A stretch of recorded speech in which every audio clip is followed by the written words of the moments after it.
So here I've got a little D-cell battery that you'll battery holder with a D-cell battery, and you've got a red and black lead.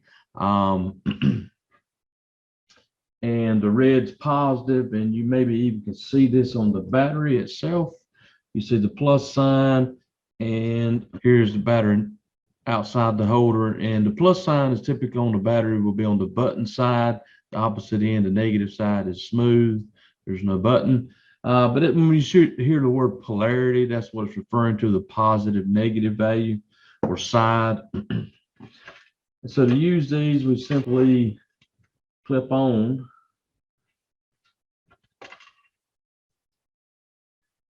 And that makes it, once again, that it's very convenient to use these when putting circuits together.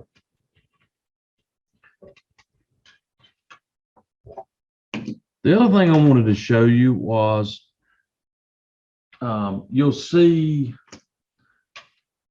solid wire or solid core wire versus stranded wire. And the difference is on stranded wire, you've got these individual strands of wire that make up the conductor in this case.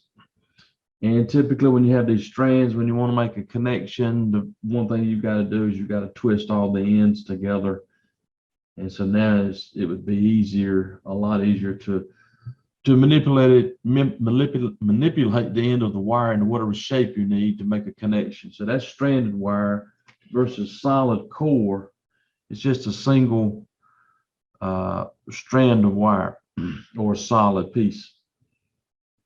The other thing I wanted to mention is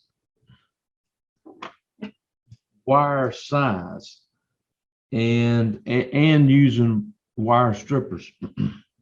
So here's a pair of wire strippers, and you will notice on the jaw, on one side you've got this series of numbers that ranges in this case from 16 to 26, and you see the AWG. That is American wire gauge.